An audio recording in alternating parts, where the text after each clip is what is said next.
Hoy día en Felicidades te independizaste. Estoy muy contento de tener acá a Rocío Castillo, que es nutrióloga, creadora de contenido, con millones de seguidores ya en redes sociales, así que muy entusiasmado de todo lo que va a venir de acá. En los últimos años ha estado ahí ejerciendo como nutrióloga, en particular en el área deportiva, así que también vamos a entrar a detalles de lo que es llevar la consulta y cómo se equilibra todo eso con ser una creadora de contenido y también con su propio podcast. Así que Rocío, muchas gracias. ¿Cómo estás? Bienvenida. Hola, muy bien, gracias. ¿Y tú? Gracias por tenerme aquí. No, encantado. De verdad, muchas gracias por aceptar la invitación. Yo cuando vi tu perfil sabía que te tenía que entrevistar porque mucho independiente me pregunta por cómo es darse a conocer. Así que quizás puedes partir un poco con cómo partió tu carrera como nutrióloga y cómo ha ido transicionando a creadora de contenido. ¿Por qué viste la necesidad de empezar a crear contenido para la consulta y luego cómo se transformó ya en casi que el oficio, en el día a día? Sí, fíjate que estuvo súper chistoso porque claro que no fue planeado.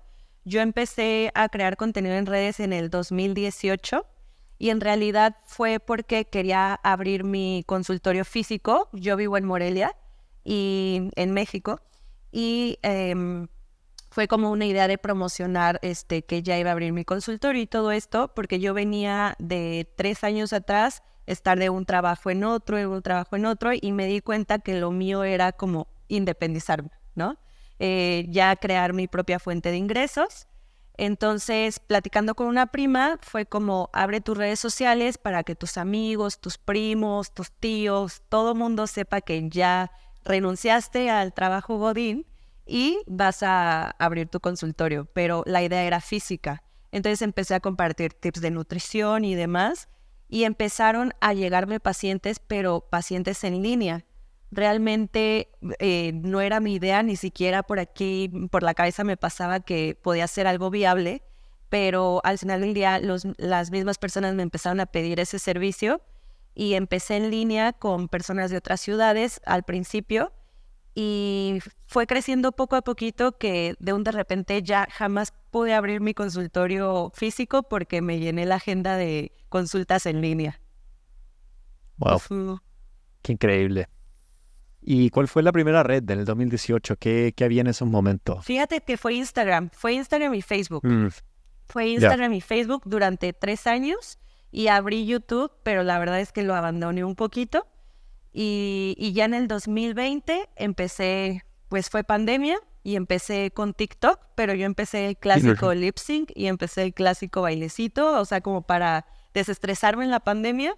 Y después yo me estaba haciendo unos pancakes de avena y fue como, ay, pues lo voy a grabar y lo voy a subir. Y pum, se viralizó ese video y me empezaron a pedir como consultas y fue cuando me di cuenta que también podía ser una herramienta de trabajo. Y de ahí empezó mi contenido en TikTok. Realmente el Ajá. parteaguas en mi carrera de creadora de contenido y de nutrición fue TikTok, creo yo. Wow. ¿Se te vino natural en el 2018 cuando tenías a esta prima diciéndote abre tus redes, invita a tu familia a que te siga? ¿Cómo te cayó eso? O sea, ¿lo enfrentaste con mucha resistencia o fue como ya, acá esto es lo mío? Fíjate que al principio sí fue mucha resistencia. Yo de hecho veo mis Insta Stories del 2018 y digo, qué pena, qué pena. Y una Insta Story de 15 segundos que duraban en ese momento, tardaba 2 horas en grabarla. Y nada más para decir hola, buenos días. Casi, casi. O sea, la verdad me costó muchísimo trabajo y sí fue como practicar, practicar, quitarme la pena porque creo que algo que nos detiene a muchas personas es el miedo o sí, el miedo o el exponernos un poquito a la crítica de los demás, que realmente después te das cuenta que el mundo no gira en torno a ti y pues se te quita la pena, ¿no? Y poco a poquito vas como puliendo ciertas habilidades que probablemente tienes por ahí escondidas, pero no las has trabajado. Y fue lo que me sucedió a mí en redes sociales. Empecé con mucho Bien. miedo, mucha pena, de que, oigan, síganme, pero no me vean porque me da pena, pero síganme. Entonces, sí estuve un poquito renuente, pero al final del día también como que siempre supe que era necesario para darme a conocer, porque ya en ese momento yo ya no me veía entregando tarjetitas de presentación o los flyers, ¿no? Como que decía, pues ahorita Claro. ya todo el mundo tiene redes sociales, es más fácil por ahí. Sí. ¿Y cuál ha sido el mayor aprendizaje para ti de este mundo de las redes sociales y el impacto que ha tenido en tu carrera como nutrióloga? Yo creo que lo primero es saber que hay muchas personas que están viendo lo que tú publicas y hacer todo el contenido que tú creas, hacerlo con responsabilidad. Y más en el área de la salud, creo que es muy importante y con sustento científico. Ese es como lo primero, ¿no? Como que saber que hay muchas personas que confían en tus conocimientos y en lo que tú compartes y no tomártelo tan a la ligera. Y número 2, también no tomarte ningún comentario personal, porque luego por ahí también llegan comentarios, sobre todo, no sé si sea porque soy nutrióloga, que empiezo a hablar, no sé, de algún tipo de alimentación y es que esa nutrióloga está cachetona o es que se le ve la lonjita y empiezan como a calificar mucho tu físico y al principio eso Ujú. fue complicado porque yo no estaba acostumbrada a que alguien calificara mi físico o calificara mis conocimientos conforme a mi físico. Entonces fue complicado, pero a la larga fue algo que fui trabajando y creo que ahorita ya lo tengo muy dominado. Pero eso, saber que todo es con responsabilidad y 2, tampoco tomarte las cosas tan personales. Ujú. Sí, es duro el mundo de las redes sociales, o sea, la cantidad de comentarios que llegan ¿por qué? O sea, el hecho de que tengan el tiempo para poder uno ver el video, darse cuenta y después escribirlo es tremendo, es Sí, increíble. de hecho, me acuerdo mucho, la que más me dejó marcada fue una señora que yo recuerdo que estaba, no sé, haciendo un té o un jugo o algo así, y nada más me puso, no voy a creer en tus tips porque ve la panza que tienes. Y tomó screenshot del video y circuló mi panza y la subió. Así, tal cual me comentó. Y yo, ok, estuvo fuerte, pero lo bueno es que en ese momento ya venía con un tiempo de trabajo sobre esos comentarios. Entonces, pues saber que siempre va a estar uno expuesto a ese tipo de cosas, pero también a cosas muy bonitas. Ujú. En este camino, o sea, el camino del emprendedor, del independiente, es sumamente solitario. Sí. Y claramente te toca enfrentar cosas como las que me acabas de mencionar. ¿Cómo fue para ti este camino? ¿Tenías mentores, guías, referentes? ¿A quién ibas para pedirles consejo o ayuda con tu siguiente paso? A mi prima.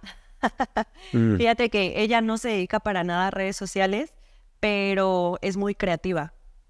Entonces siempre platicábamos, vivíamos juntas en ese entonces siempre platicábamos y hacíamos nuevas estrategias.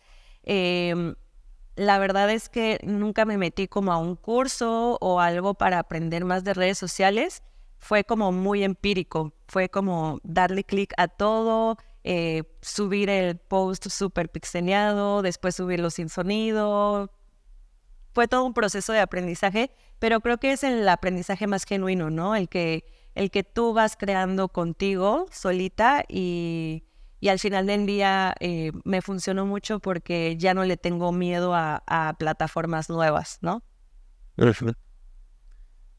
Volviendo, o más bien saliendo un poco del mundo de las redes sociales, crear contenido toma un montón de tiempo, no es fácil, es un esfuerzo creativo bastante grande y hay que tener mucha concentración al momento de hacerlo, em, pero aparte tú estás viendo pacientes. Ujú. ¿Cómo vas equilibrando tus tiempos cuando tienes que obviamente traer a pacientes a atenderlos, generar los ingresos para sustentar tu vida, pero también estar dándote a conocer todo el rato? Me encantaría que entráramos un poco a los detalles de cómo ibas equilibrando todo eso y también cómo ha ido transicionando ahora en que lo estamos hablando en el principio antes de empezar a grabar, pero ahora eres más bien creadora de contenido por encima de nutrióloga, ya se ha hecho una identidad mucho más grande. Entonces, Sí. ¿cómo ha sido esa evolución de ir dedicándole el tiempo, confiar en que te iba a traer pacientes y los resultados que te llegó a dar? Fíjate que en la pandemia, la verdad, no vi este conflicto como de poder equilibrar mi tiempo, porque también es como la parte personal, seguirla alimentando y cuidándola. y no lo vi tan complejo porque en pandemia no salía para nada. Entonces lo dediqué 100% a crear contenido y atender pacientes. Pero una vez que ya comenzamos a salir un poquito más, me di cuenta que yo estaba muy aislada de mi vida personal y del exterior. Entonces, lo que he estado haciendo recientemente es dedicarle aproximadamente 3-4 días al mes exclusivos para crear el contenido del mes. Hago toda una planificación y todos esos 4 días me dedico a grabar, a editar y a programar. Y ya los demás días del mes me dedico a toda la parte de nutrióloga. Pero creo que si antes lo que yo hacía era, si hoy quería subir una receta, ese mismo día iba a comprar los ingredientes y ese mismo día grababa la receta. Entonces, si ya salía algo mal ese día, ya no tenía contenido. Entonces, creo que poco a poquito fui entendiendo que necesitaba organizarme y que, como tú dices, al final del día se convierte en un oficio y en una actividad que requiere mucho tiempo. Entonces, si no te organizas, la verdad es que crear contenido, al menos para mí personalmente, diariamente, no me fue viable para nada. Sobre todo por el tipo de contenido, que es más que nada recetas y cosas de nutrición. Entonces, lo que sí yo puedo recomendarle a las personas es que se organicen, le dediquen unos días al mes, todos esos días saquen todo el contenido y ya lo que resta del mes dedicarlo ahora sí a lo que es tu profesión o a lo que te dedicas o vendes. Cuando uno está en el mundo en el que estás tú, en donde ofrece un servicio relacionado a la salud, hay harta resistencia a tratarlo como una venta. Tú acabas de decir la palabra venta, el vender el servicio. ¿Cómo fue enfrentar que lo que tú tenías que hacer era hacer marketing para vender más horas nutricionales o consultas? Y mi pregunta es básicamente, ¿tuviste ese conflicto en algún momento? Sí llegué a tener un poquito de conflicto con algunas personas. Creo que a mí lo que me funcionó es que lo que yo ya hacía en mi día a día lo trasladé a las redes sociales. O sea, a mí siempre me gustó hacer ejercicio, comer saludable, entonces yo compartía ese estilo de vida en redes sociales, pero también compartía que me iba al puestito de tacos o me iba por una hamburguesa. Entonces creo que eso conectó mucho con las personas para decir, ok, si la nutrióloga está haciendo eso, me gustaría hacerlo yo también, ¿no? De esa forma, donde puedas comer súper saludable, pero en la noche comerte una hamburguesa sin culpas. Entonces creo que sin pensarlo como una estrategia de marketing fue lo que conectó con más personas para decir, yo también quiero hacer lo mismo. Sin embargo, cuando mandaba la información sobre mis asesorías de nutrición y todo, sí llegaba a haber un poquito de, no rechazo, pero como un poquito de sorpresa de que yo cobraba por mis servicios, ¿no? De que yo cobraba por dar una dieta. Y sí, algunas personas llegan a decirme, ¿cómo vas a cobrarme por hacerme una dieta? ¿No? Y justo ahí yo me detenía a explicarles, pues es que es mi profesión, es lo que me da de comer, es con lo que yo pago el internet para subir este contenido. Entonces, al final del día, pues tengo que trabajar de algo, es mi profesión. Y el hecho de que haga contenido de esta área no quiere decir que mi servicio de nutrición sea gratuito. Toda la información que tú tienes en mis redes es gratuita, pero ya algo personalizado pues requiere tiempo y también no solo en tiempo para hacer la dieta, sino todo el tiempo que lleva uno formándose en esta profesión, ¿no? Entonces sí fue un poco complejo, pero creo que lo mejor que uno puede hacer, al menos en esta área, es predicar con el ejemplo y trasladarlo a redes sociales. ¿Y cómo ha sido la evolución de la consulta misma a medida que ha crecido la cantidad de seguidores? Me imagino que más seguidores también ha significado más interés en tu consulta, por lo tanto, menos horas disponibles y alzas de precio. ¿Cómo has enfrentado ese crecimiento y eso te ha traído problemas con consultantes actuales o generalmente ven una evolución en ti que hace que también quieran pagar más? Sí, fíjate que creo que algo que me sirvió mucho es que cuando sucedió lo de la pandemia fue cuando se dispararon mis consultas, por lo mismo que te comento de TikTok. Pero para el momento de pandemia yo ya tenía 2 años trabajando la modalidad en línea, ya tenía mi página web que hacía como todos los procesos un poco más rápidos, o un poquito más automatizados. Entonces, llegué lista como para ese aumento en las consultas, y poco a poco ha sido como caminar junto con mis pacientes. Siempre les voy preguntando, oye, ¿y qué te pareció mi servicio? ¿Y qué te gustaría? Y ya me empiezan a dar como un feedback, y ya poco a poquito yo voy como implementando todas esas recomendaciones que me dan los pacientes. Y realmente algo que me ayuda mucho, te digo, es la organización.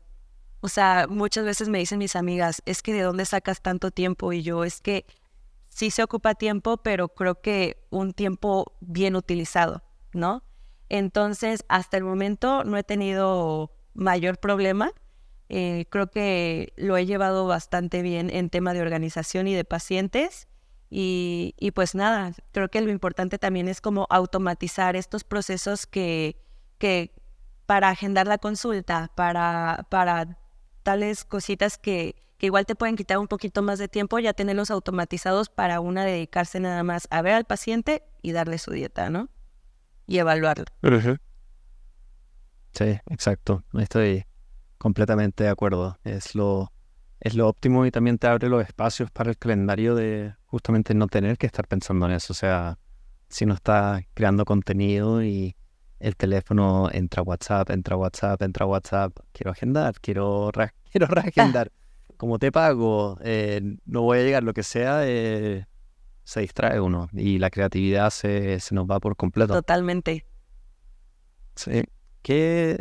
Y a medida que has tenido esta mayor influencia, me imagino que también muchas personas que están donde tú estás hoy, o sea, quieren estar donde tú estás hoy, están donde tú estabas en el 2018, donde la prima les contaba que se subían a las redes sociales, etcétera. ¿Qué tipos de preguntas te hacen? ¿Cuáles son como las preguntas más comunes que ves entre nutriólogas o quizás otras profesiones para tratar de seguir creciendo y darse a conocer y tener un mensaje auténtico? Lo primero que me preguntan siempre es, ¿cómo iniciaste? Y yo siempre les digo, picándole, dándole clic a todo, o sea, teniendo curiosidad, ¿no? Porque al final del día creo que lo que a mí me puede funcionar, las redes sociales son otro mundo, entonces lo que a mí me puede funcionar tal vez a otra persona no, pero lo que sí les puedo decir es que siempre les digo, primero quítate la pena, nadie te va a juzgar, quítate eso, al final del día quien se va a ver beneficiado o beneficiada o perjudicado o perjudicada vas a ser tú. Eso es lo primero, quitarte la pena. 2, llenarte de curiosidad. Y 3, empieza a experimentar. Experimentar tipos de contenido, formas de edición, formas de mostrar el contenido. Y poco a poco uno va a ir viendo qué es lo que le funciona más para el perfil o para lo que quiere comunicar. Y siempre tener muy presente qué es lo que quieres comunicar. Sobre todo en el área de la nutrición, creo que es muy importante, o al menos lo que yo he visto que conecta más con las personas, es no ser tan, ¿cómo podría decírtelo?, tan cuadrada, ¿no? O sea, que vean también un poquito de tu personalidad, que no vean nada más a la persona que está dentro de la bata, sino también a la persona que está fuera de la bata, para que puedas conectar un poquito más y también tener como un idioma un poquito más amigable con las personas que no se dedican al área de la salud, porque al final de cuentas a quien quieres atraer son a personas que tú puedes asesorar, y pues no vamos a utilizar un idioma que es como cuando los médicos, ¿no? Que nos dan un diagnóstico y dices, ¿qué es eso? No te estoy entendiendo nada. Entonces también saberlo comunicar con un idioma mucho más amigable para personas que no son del área de la salud. Eso me ha ayudado muchísimo. Uh-huh. El podcast que tienes, Nutrir con mente. con mente, ¿a quién está dirigido? Justamente está dirigido a todas esas personas que quieren aprender de nutrición, que quieren llevar una vida más saludable, de una forma mucho más real. Y no solo de nutrición, ya últimamente hemos tocado temas de salud integral, desde salud emocional, salud por parte de la alimentación, por parte del ejercicio, muchos, pues sabemos que la salud es multidisciplinaria, ¿no? Entonces ya hemos tenido varios invitados, pero es realmente enfocado a quien quiera nutrir su mente. Justamente nuestro eslogan es quitando la información chatarra con la que día a día nos alimentan. Y esto salió porque justamente hubo un boom de personas en redes sociales que te decían, tómate este té todos los días y vas a perder grasa en el abdomen y úntate esta crema chupapanza y te va a sudar la panza y, ¿sabes? Entonces fue como, hay demasiada información chatarra, tenemos que quitarla, y va dirigida a esas personas que quieran información que se pueda entender fácilmente, pero que tiene un respaldo científico. Claro. ¿Qué beneficios le has visto a tener un podcast como una manera de también atraer consultantes o generar interés en tu marca, en tu contenido, en consumir esa información y quizás simplemente sembrar una semilla en me gusta como Rocío habla de esto y te dice la verdad y en algún momento le compraré algo, me atenderé con ella, no sé. ¿Cuáles han sido los principales beneficios para ti dentro de toda tu estrategia de marketing? Sí, lo primero creo que, y lo más importante es que un podcast te mantiene actualizado, ¿no? Como profesionista. Esa es la primera que a mí me encanta. La segunda creo que es una forma distinta de dar a conocer la nutrición y de darte a conocer tú como profesionista, y realmente veo ahí que conectamos con mayor profundidad con los pacientes. A mí me ha ayudado mucho en consulta. Por ejemplo, tengo un paciente que tiene una duda de por qué mido menos, pero peso más, pero no entiendo, estoy preocupado. Entonces ya le digo, escucha este episodio, ahí hablamos sobre el peso, sobre las medidas, porcentaje de grasa, etcétera. Y ya que lo leen, ya me dicen, ya lo entendí súper bien, muchas gracias. Entonces creo que vuelve mucho más interactiva la consulta y les puedes dar más herramienta a los pacientes. Y los que no son pacientes, les siembras esta semillita de, uno, quererse cuidar más, y dos, tenerte presente cuando estén interesados en algún servicio ya más profesional. Y si tuvieras que partir hoy día, de cero, hoy día del 2018, solamente tienes tu conocimiento, no está tu prima al lado, nada. O sea, con el conocimiento, ya tienes el conocimiento. ¿Por dónde partirías? Porque obviamente armar un YouTube, tener un podcast, TikTok, Instagram, partir con todo es partir con nada, básicamente. Entonces, si tú tuvieras que apostar en como este es el primer paso que tengo que dar, ¿a dónde lo estarías dando? ¿Te refieres a qué red social? Ahora, ¿cómo te darías a conocer? ¿Cómo saldría el nombre de Rocío Castillo? Tengo una consulta nutricional y necesito pacientes. Yo creo que lo primero sería Instagram, abrir mi Instagram y empezar a crear, hoy en día así como está la red, empezar a crear muchos reels y pedirle a mis amigos y amigas que me compartan en sus historias constantemente. Creo que empezaré yo por Instagram, pero más que nada por las edades que yo manejo regularmente están más en Instagram. Empezaría así y sería mucho más amable conmigo. Empezar de cero, creo que es importante ser más amable contigo y no ser tan exigente, porque muchas veces el crear contenido tiende a ser demasiado exigente hacia el exterior. Entonces, que tú todavía seas súper exigente y súper perfeccionista contigo, creo que sí te puede drenar mucha energía, y ser paciente, ¿no? Porque al final del día es empezar de cero, y creo que si a mí me hubieran dicho necesitas esto y esto y esto para empezar, hubiera sido paciencia, amabilidad contigo y esta parte de vive el proceso. O sea, si ahorita tardas 2 horas editando un video de 15 segundos, te lo prometo que en un tiempo vas a tardar 20 minutitos. Sé paciente, sé amable. Rocío, ¿cómo crees que te recuerden tus pacientes o quienes ya están en tu órbita y consumen tu contenido, ya sea el podcast, los tips en los reels, etcétera? ¿Cómo me gustaría o cómo creo? Sí, ¿cómo te gustaría? Si ya, no sé, de aquí a 50 años alguien se acuerda de ti. A mí me encantaría que me recordaran como una persona que siempre defendió el bienestar integral y que no hay cosas buenas ni cosas malas, simplemente hay balance en todo, tanto en lo que consumimos en el plato como en lo que consumimos leyendo o lo que consumimos en la mente. Eso me gustaría. Ujú. Increíble, Rocío. Bueno, estamos grabando esto un viernes. Yo sé que seguramente tienes otras cosas por hacer, quizás salir por unos taquitos, Unos pero taquitos quería con agradecerte tu salsa. tiempo. Exacto. Y ahí documentarlo, vivir el Hay que proceso. documentarlo con un refresco. No, no se crea. Pero muchísimas gracias por pasar por acá, por hacerte este tiempo. Para quienes llegaron hasta acá, dónde te pueden encontrar, cómo pueden conectar contigo y quizás armar redes, hacerte preguntas, lo que sea. Sí, claro que sí. En cualquier red social me encuentran como Rocío Casfit. Es Rocío y C-A-S Fit, de fitness. En cualquier red social, YouTube, TikTok, Instagram, Facebook. Ahora sí que, como decía mi abuelita, estoy hasta en la sopa con el mismo nombre. Pero bien, hay que tener esa consistencia de marca y el reconocimiento. Exacto. Buenísimo, muchas gracias. No, hombre, gracias a ti por la invitación.